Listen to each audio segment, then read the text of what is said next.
Assalamualaikum warahmatullahi wabarakatuh. Welcome to UID Network Education and Learning. Gimana kabarnya teman-teman hari ini? Kembali lagi sama kita di UID Network. Kemarin udah ngerayain Idul Fitri. Untuk itu, mengawali pertemuan kita hari ini, izinkan kami dari program Doktor Pasca Sarjana Universitas Islam Jakarta untuk mengucapkan minal aidin wal faizin, mohon maaf lahir dan batin. Teman-teman udah kembali beraktivitas kita hari ini setelah libur panjang ya.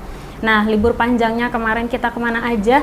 Biasanya kita kalau memperingati Idul Fitri itu tidak lepas dari tradisi halal bihalal, bener ya teman-teman ya. Nah, rumah siapa aja nih yang udah kita kunjungi nih teman-teman? Sebelum kita ngebahas tentang makna halal bihalal itu apa dan sejak kapan ya halal bihalal ini menjadi tradisi yang selalu kita lakukan dalam rangka merayakan Hari Raya Idul Fitri.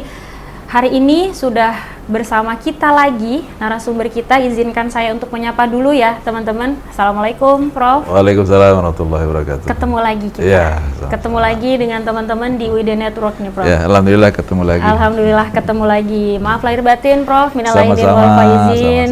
Dari teman-teman juga ya dimanapun teman-teman berada. Kemarin mudik Prof. Mudik. Kemana nih Prof mudiknya? Ke kampung.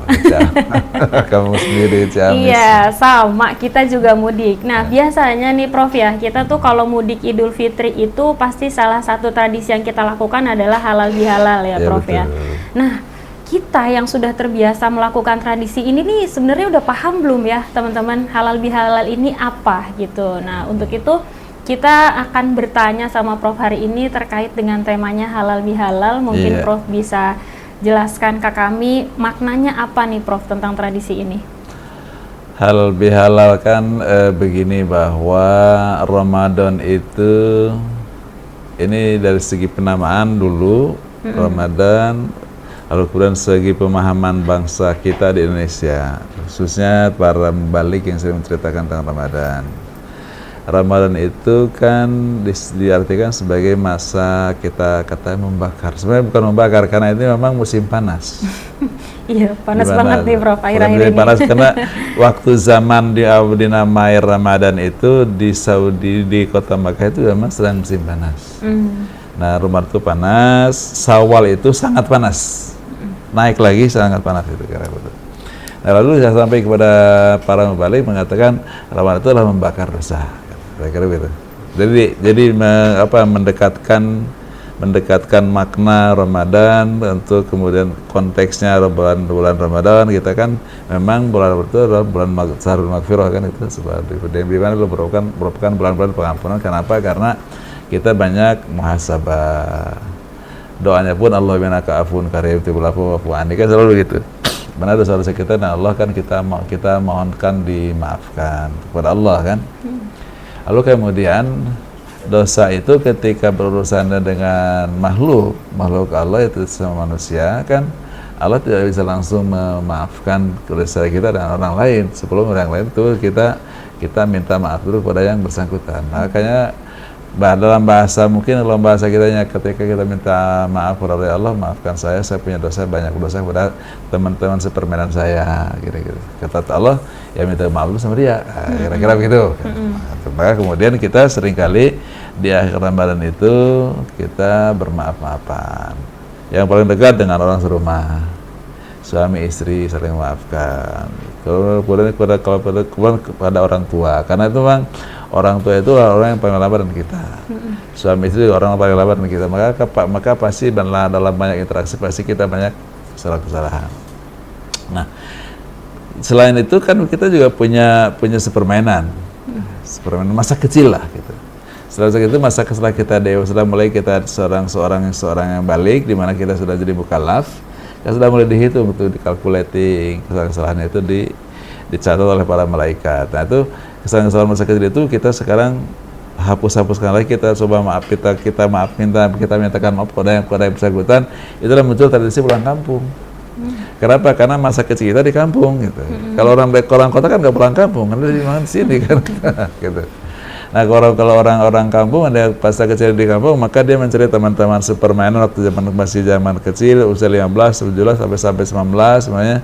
Setelah dia terus mengeksplorasi dan minta maaf pada mereka supaya kemudian betul-betul supaya dijanjikan oleh Allah melalui Rasulnya, kharaja min dzunubihi kayamulatu walatu umuhu. Jadi dia akan keluar pada hari itu dari seluruh dosanya sebagaimana dia dilahirkan dari orang tuanya. Jadi dia dalam keadaan bersih. Dosa yang Allah sudah bersihkan, dosa yang sama manusia sudah bersihkan, dosa dan harta kita dengan sehat kita keluarkan. Sehingga dengan demikian maka kita itu betul-betul mendapatkan kemenangan Ramadan. Nah itu kira-kira betul.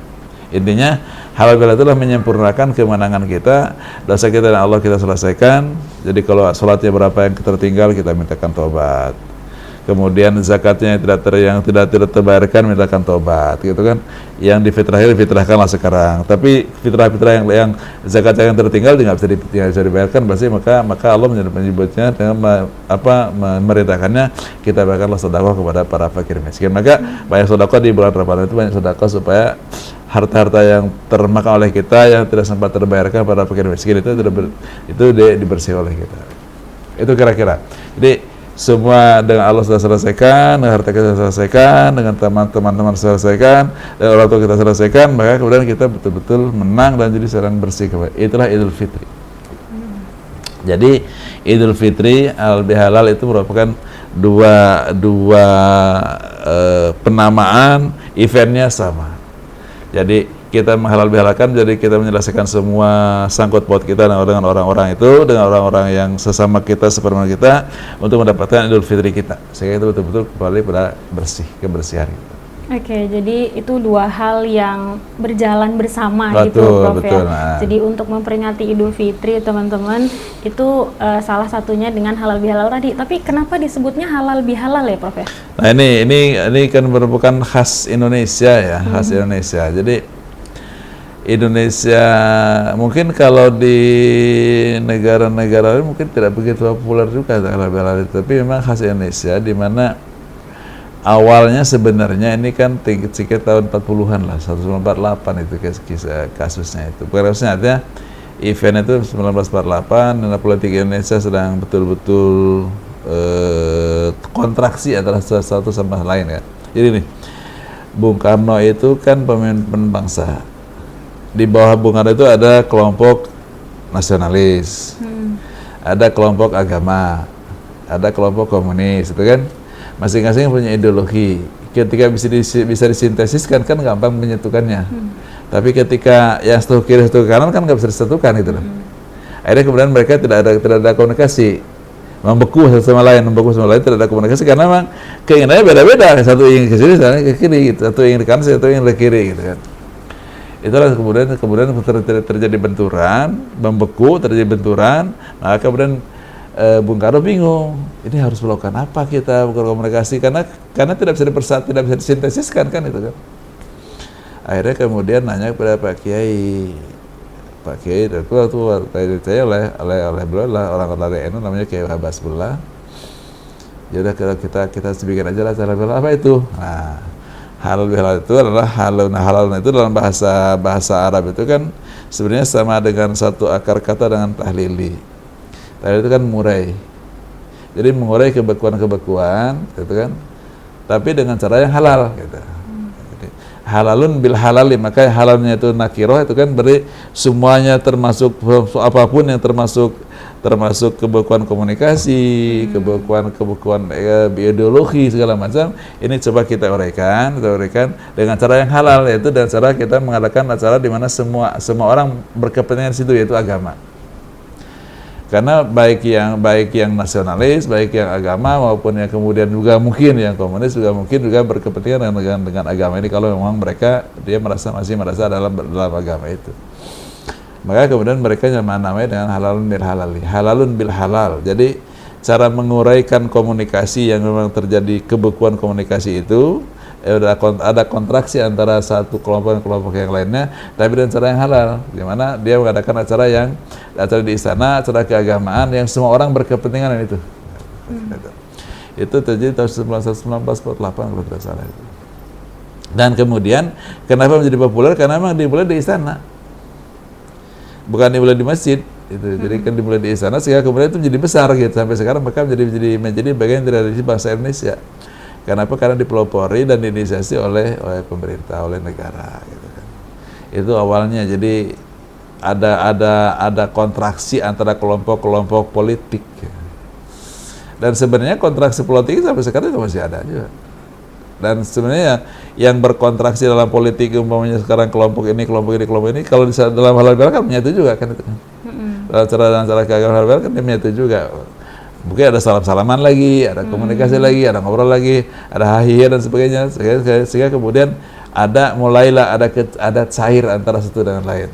Kalau udah mulai cair ada kesatuan itu sudah mulai tahlil, itu sudah mulai tahlilun, jadi sudah mulai mengurai kebekuan komunikasi. Habis itu baru bisa masuk ke bagaimana kita bicara tentang berbangsa dan bernegara, kita bersama-sama, kira-kira begitu. Sebenarnya intinya di situlah. Itulah jadi titik poinnya. Halal bihalal itu memang eventnya ini something beyondnya itu adalah faktor-faktor politik sebenarnya. Jadi sesuatu yang mendasari atau yang melatar belakangi kenapa terjadi event halal bihalal itu adalah memang peristiwa-peristiwa politik di mana komunikasi politik itu tidak bisa bersintesis. Mungkin kalau nasionalis agama itu masih bisa bersintesis itu kan, tapi ketika dengan komunis kan agak satu kiri satu kanan gitu kan. Maka Bung Karno kan bikin naskah nasional agama komunis supaya bersintesis seperti ketiga-tiganya gitu kan. Itu sebenarnya bagaimana kita bisa menyatu gitu dalam cara berpikir yang beda-beda, tapi kita bisa menyatu. Itulah ide besarnya bagaimana Bung Karno itu mencoba membuat event seperti ini supaya komunikasi antara orang yang berkontraksi itu bisa cair kembali, pada ujungnya nanti bisa menyatu sehingga kemudian kita bisa berbangsa bernegara ke depan bisa lebih baik. Ya, baik. Berarti halal bihalal nih bisa saya sebut sebagai sebuah momentum yang sangat luar biasa, Prof ya. Untuk konteks Indonesia sangat luar biasa dan sangat besar. Kenapa? Karena inisiatifnya dari pemerintah, dari negara, dari negara, dan kemudian negara menggunakan event keagamaan, event keagamaan yang agama itu yang semua orang memperkepentingan agama itu gitu loh. Sehingga diharapkan bahwa semua orang bisa menyatu di situ dan bisa berkomunikasi kembali, bisa cair kembali, sehingga kemudian mulai cair dari komunikasi personalnya dia, lalu masuk kepada komunikasi mungkin ke lingkungannya dia, lalu nanti ujungnya berkomunikasi dalam bidang politik, sehingga kemudian ide-ide besar bagaimana berbangsa bernegara itu bisa disatukan dengan ideologi yang berbeda-beda itu. Dalam konteks kenegaraan dan politik seperti itu, Prof. Ya. Di masyarakat pun begitu, Prof. Sampai hari ini luar biasa ya, teman-teman, kalau kita masih ngelihat sampai hari ini, itu setiap orang yang ketemu di jalan tuh masih bersalam-salaman gitu, Prof ya. Itu menjadi tradisi yang sangat luar biasa ya, teman-teman. Dan itu tadi saya ulas sedikit, dimulai tahun 1948 ya. Sampai dengan hari ini. Ya, betul. Baik, kalau tadi kita melihatnya kegiatan halal bihalal ini kan dimulai dari tradisi kenegaraan ya Pak, yang akhirnya menjadi sebuah tradisi yang sangat luar biasa mengakar di masyarakat kita, bahkan instansi-instansi juga setiap lepas Idul Fitri pasti hari pertama masuk kantor nih Prof, halal bihalal dulu nih kita gitu. Nah, untuk mengisi acara halal bihalal itu supaya sesuai dengan tujuan awal kegiatan ini ada gitu Prof ya, harusnya diisi dengan kegiatan yang seperti apa tuh Prof? Yang paling pokok sebenarnya dalam acara bihalal itu kan bersalam-salaman. Karena dan musafah itu kan kita melepaskan betul semua unek-unekan kita, bahwa ketidaksukaan kita dengan orang itu kan kita lepaskan pelari itu, sehingga kemudian yang bersangkutan bisa menjadi modal bagi dia untuk menghadap Allah. Ya Allah, saya sudah selesaikan dosa saya dengan dia, saya sekarang minta ampun kepada Allah. Gitu kan, kira-kira gitu. Nah, itu yang kalau di kantor itu kan orang sekantor. Orang sekantor itu kan orang-orang di mana kita bekerja bersama-sama di situ. Nah, yang kemungkinan ada dosanya itu kan kita dalam komunikasi kita yang tidak menyenangkan. Di komunikasi kita kepada teman kita, staf kita, memarahi staf kita, itu kan pasti orang yang dimarahi itu tidak suka. Ketika orang tidak dimarahi, tidak suka, maka dia karena ini dosa, jadi dosa dari atasan kepada bawahannya. Maka hari itu dia harus minta maaf kepada bawahannya itu. Kenapa? Karena dia sudah memarahi dia kan. Kalau satu tahun itu ada umpamanya 54 minggu kali 5 kan 250, ya 210 hari lah kita kerja kan. Kalau umpamanya ada di sekitar itu ada sekitar 5, 6 sampai 10 kali marah kan, ada 10 kali dosa. Harus kita minta maaf kan ya. Kalau muhasabah itu bagusnya adalah gini. Saya minta maaf padamu ya, tanggal sekian saya begini, tanggal sekian saya begini, tanggal sekian. Itu muhasabah. Jadi gini, yang namanya muhasabah itu dalam kita pertobatan yang pada itu, ya Allah, selama saya, kalau sekarang usia 60, selama 40-50 tahun, 45 tahun itu, kan ada kewajiban sholat saya sekian puluh ribu sholat. Ternyata saya kelihatannya kurang sekitar 500-an sholat. Nah itu. Saya tidak sholat situ, tidak Jumat sekian kali, tidak terus, ya Allah, saya minta maaf padamu tentang kesalahan saya itu.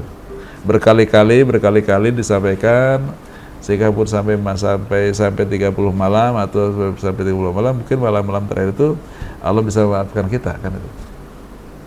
Nah, dengan teman-teman juga begitu.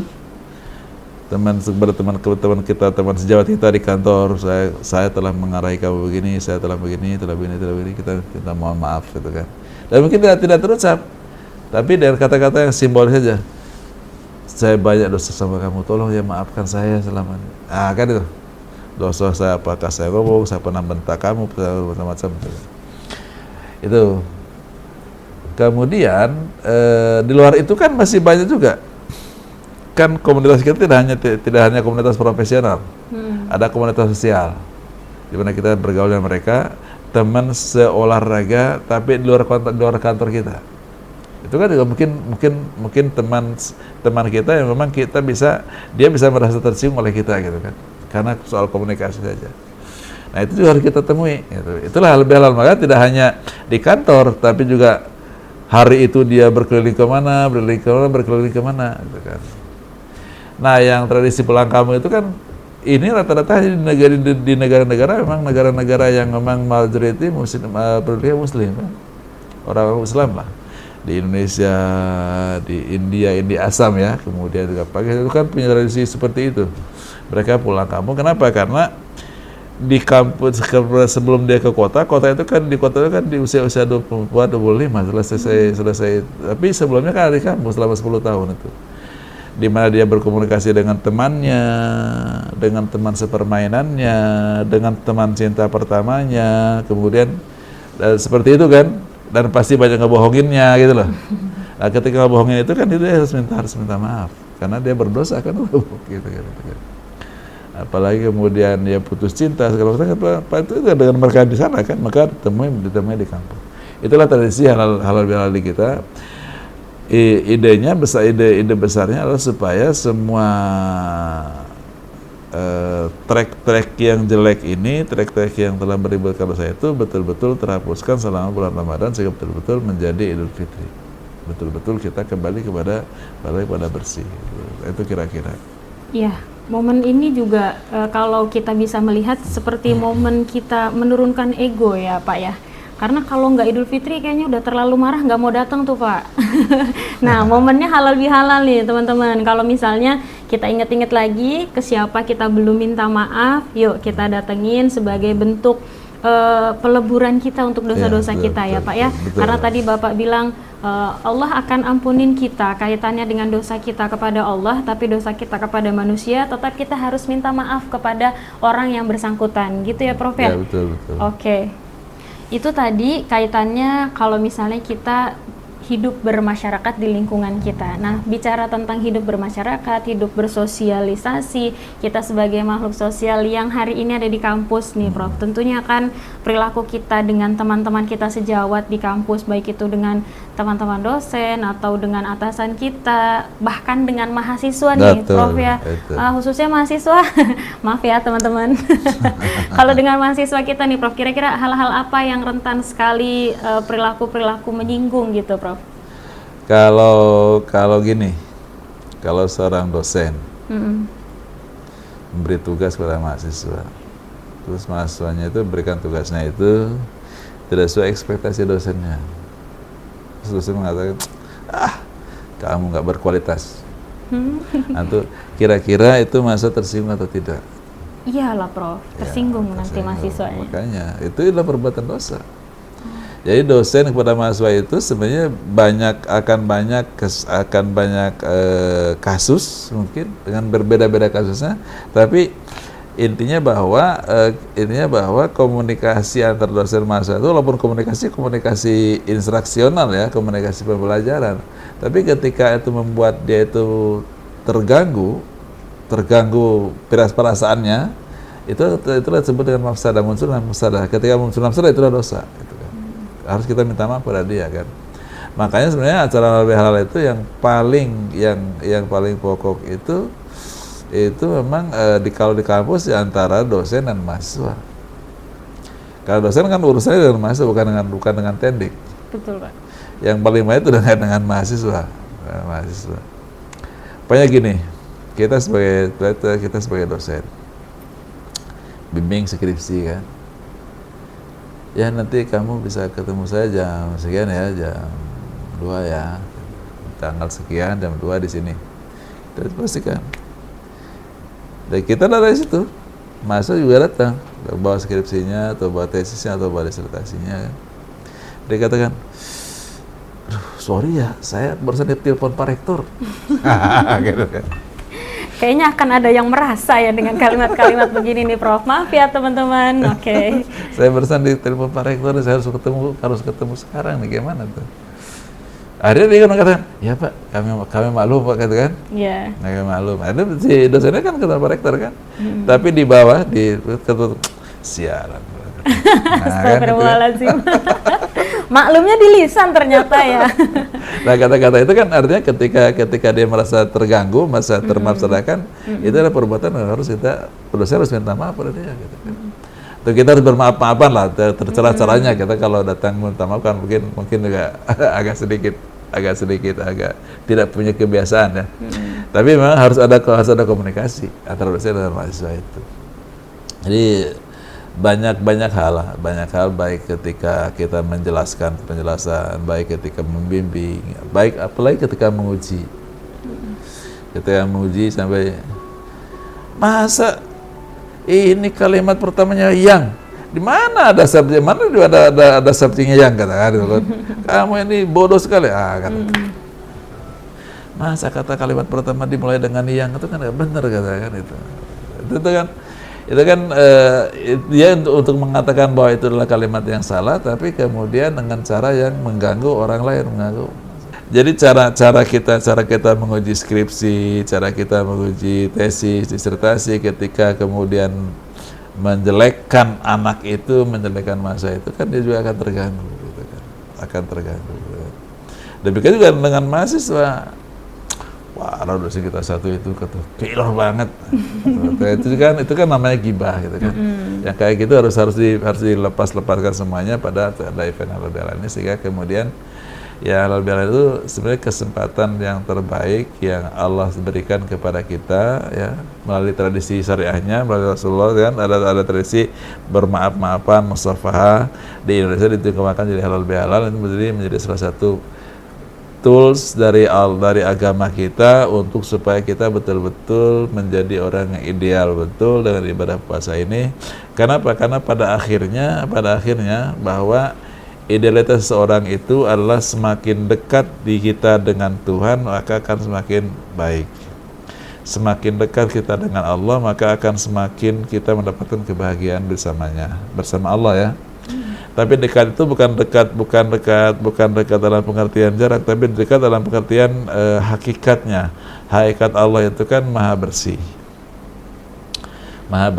Dia tidak ada benci kepada siapapun. Itu kan bersihnya Allah itu kan itu.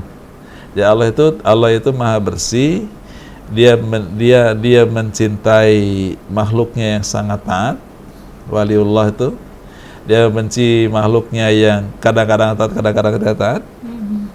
Dia mencintai makhluknya yang kemudian dia ngakui ada Tuhan tapi betul-betul tidak pernah dia mengikuti perintahnya gitu kan, dan tidak pernah dia menjauhi larangannya, larangan berak terus, perintah yang dikerjakan, itu pun dia cintai. Dia mencintai juga orang-orang yang mengakui dia tapi dilawan dia gitu. Dan dia mencintai orang yang nggak mengakui dia, yang mulhid, yang ateis itu. Ya. Jadi cintanya Tuhan itu sangat mutlak kepada seluruh makhluknya. Nah, ketika kita juga bisa dekat dengan semua orang seperti Tuhan dekat dengan makhluknya, itu berarti bahwa karakter kita sudah part of our character is the God character. Jadi karakter ketuhanan ada pada diri kita. Semakin dekat karakter ketuhanan ada pada diri kita, maka akan semakin besar peluang kita mendapatkan kebahagiaan di sisi Allah itu. Nah, akhirnya ibadah puasa itu menghantarkan kita ke situ gitu. Supaya kita betul-betul berasosiasi dengan Allah, dalam artinya bahwa beberapa karakter ketuhanan ada pada diri kita, sehingga kemudian kita akan mendapatkan kebahagiaan yang ada di sisi Allah Subhanahu wa taala. Itu kira-kira kalau kelihatan seperti itu idealitasnya ya. Kenapa ada acara halal bihalal yang dimulai dari Rasulullah ya? Karena dalam episode sebelumnya saya menceritakan bahwa acara Idul Fitri itu dirayakan pada masa Nabi itu. Kenapa? Karena itu mereka menang di perang Badar. Ingin mereka bertasyakuran lah kira-kira. Tapi kata Rasul nanti setelah selesai Idul Fitri aja. Jadi pada Idul Fitri mereka mengadakan pesta. Sampai sekarang kita pesta. Jadi belanja kan pasti itu. Pasti ramai, pasar itu ramai. Ramai sekali. Kerbau dipotong, sapi dipotong, semua dipotong, makan, pokoknya seenak-enaknya lah. Orang yang punya pantangan pun biasanya pada lebaran itu dia mana dimakan aja gitu. Dilupakan sejenak pantangannya, memang betul-betul pesta kan gitu kan. Lalu kemudian kita meneruskan dengan tadi itu tradisi musafah. Itulah dimulai dari zaman Rasul sampai sekarang, yang sekarang kita extend sampai ke wilayah kita yang sangat luas ini. Sehingga kemudian kita akan semakin mempunyai karakter. Jadi the characteristic of us is part of the God character. Jadi ada Tuhan karakter Tuhan ada pada diri kita, sehingga kemudian kita semakin berasosiasi dengan karakter Tuhanan, sehingga insya Allah kita akan mendapatkan kebahagiaan yang abadi di sisi Allah Subhanahu wa taala. Itu kira-kira ide-idenya ya. Iya, mudah-mudahan ya teman-teman ya. Tadi Prof sampaikan ke kita tuh dalam momen halal bihalal ini, dalam momen silaturahim ini adalah salah satu upaya kita bisa mengadopsi gitu Pak ya, bisa mengimplementasikan sifat Rahman Rahimnya Allah sehingga kita bisa lebih bersih, lebih suci, sehingga bisa lebih dekat kita dengan Allah dan dekat juga kita dengan kebahagiaan di sisinya. Karena saat momen halal bihalal ini Prof ya, yang saya lihat itu luar biasa sekali. Kita hanya akan mengingat kesalahan kita terhadap orang lain. Begitu teman-teman. Jadi kalau kita ketemu nih Prof sama teman kita, duh maafin ya, saya ada salah nih sama kamu. Kalimatnya adalah seperti itu ya teman-teman, bukan maafin saya ya, kamu salah loh sama saya, nggak gitu.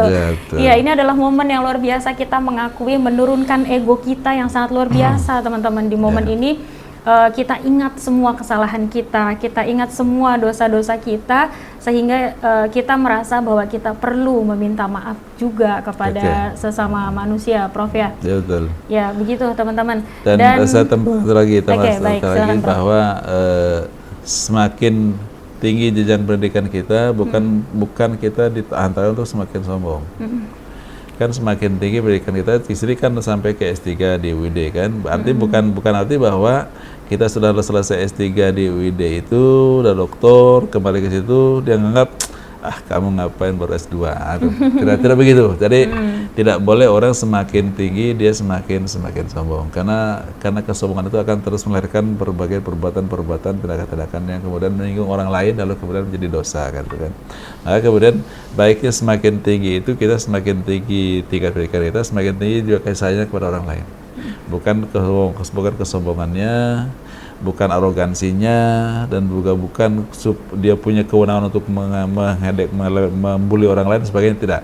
Tapi bagaimana dia bisa lebih banyak menyayangi orang lain, kemudian juga mengasihi orang lain, mendampingi orang lain, membantu orang lain, sehingga kemudian kehadiran kita yang sudah S3 ini akan semakin banyak bermanfaat bagi orang lain gitu, bukan banyak madarat gitu. Itu kira-kira. Terima kasih. Mudah-mudahan ya Prof, Masya Allah nasihatnya luar biasa nih teman-teman. Jadi untuk kami mahasiswa S3, baik itu alumni atau yang saat ini sedang melaksanakan studi atau teman-teman yang mau kuliah S3, barusan ada nasihat dari Prof yang sangat luar biasa bahwa seharusnya ketika kita punya ilmu yang kalau saya bilang banyak malu Prof ya. Ketika kita punya ilmu, seharusnya ilmu kita itu bisa membawa kita untuk lebih bermanfaat bagi orang lain, menjadikan kita lebih berkasih sayang terhadap orang lain, bukan untuk membuli gitu Prof ya. Jadi menunjukkan intelektual yang berbeda yang diimplementasikan dalam etika kita dalam keseharian teman-teman. Kalau kemarin di media sosial itu ramai sekali untuk apa kuliah, ya biarkan saja. Kalau saya akan sampaikan, yuk kita kuliah, gitu Prof ya. Ya betul, yuk kita kuliah teman-teman. Nah, kuliahnya di mana? Di UID aja gitu. S1, S2 bahkan kita punya program doktor. Begitu sekilas diskusi kita hari ini Prof tentang halal bihalal, luar biasa sekali maknanya yang kita rasakan dan kita bersyukur ada di Indonesia Prof ya, ada di NKRI tercinta karena punya sebuah tradisi yang sangat luar biasa, yang itu pun bahkan dimulai dari tradisi kenegaraan tadi sampai mengakar ke masyarakat, dan hari ini kita merasakan dampak dari itu semua gitu. Kalau dari diskusi kita hari ini banyak hal yang teman-teman rasa perlu ditanya ke kita, banyak nih kayaknya saya mau nanya nih tentang halal bihalal tapi belum dibahas oleh Prof. Boleh pertanyaannya disampaikan di kolom komentar channel YouTube kita ya teman-teman, insya Allah nanti akan kita jawab. Terakhir, informasi yang ingin kami sampaikan adalah penerimaan mahasiswa baru untuk program doktor sudah dibuka Prof ya? Iya.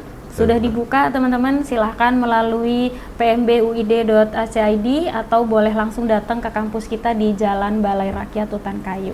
Terima kasih dan mudah-mudahan Idul Fitri tahun ini bisa membawa kita menjadi manusia yang lebih berkasih sayang kepada sesama, dan kita menjalani lagi 1 tahun ke depan dengan nilai-nilai kebaikan yang sudah kita tanamkan 1 bulan Ramadan yang lalu. Terima kasih teman-teman, terima kasih Prof. Terima kasih, sama-sama. Kami doakan Prof sehat selalu. Amin, amin. Amin, Allahumma amin. Terus menasehati kami ya Prof ya, ingatkan kami selalu. Selama sehat. Begitu teman-teman, terima kasih dan mohon maaf jika ada hal-hal yang kurang berkenan. Assalamualaikum warahmatullahi wabarakatuh. Waalaikumsalam warahmatullahi wabarakatuh.